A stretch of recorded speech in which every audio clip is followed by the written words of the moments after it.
Welcome to Hedgehog's Hungry Hodgepodge. This month we're making a favorite family recipe that involves some fun experimenting. It's my dad's Scotch eggs. Let's get started. First we'll cook our eggs. Alright, I've got a saucepan over high heat. I added 4 eggs and I covered them with water and I left about an inch of water between the surface and the eggs.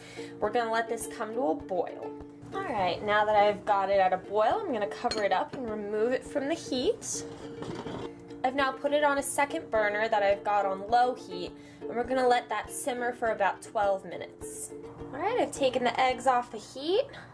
I'm just going to put them in a bowl in the sink. I'm going to run some cool water over them so that they stop cooking internally.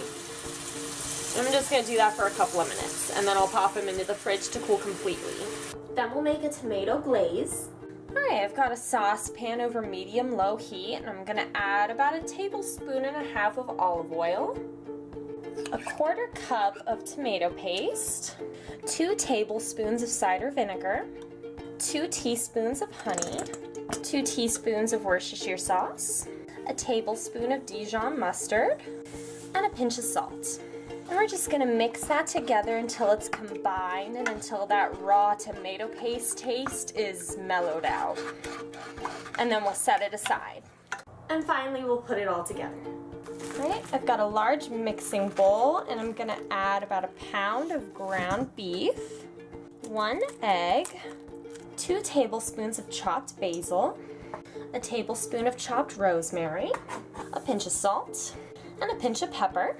And we'll just combine all of that together. So I'm going to take about 1/4 of the meat that I just mixed together. I'm going to flatten it out a little bit. I'm going to add one of the eggs that I hard boiled and I've now peeled. And I'm just going to sort of wrap it all in there, making sure all of the meat sticks together. Sort of pinch it together. And then I'm going to put it into a greased baking dish. Alright, so I've got my 4 Scotch eggs in a greased baking dish. I'm just going to spoon over our tomato glaze. And we're going to pop this into an oven that we've preheated to 375. And we're going to bake them for 25 to 30 minutes. Pair this dish with a Chardonnay or a Beaujolais, and for my beer lovers, grab yourself an IPA. All my recipes can be found at www.hedgehogshungryhodgepodge.com. You can leave comments and suggestions there right here on YouTube. I'd love to hear what you think. I'll see you guys next week for another episode of Hedgehog's Hungry Hodgepodge. Bye!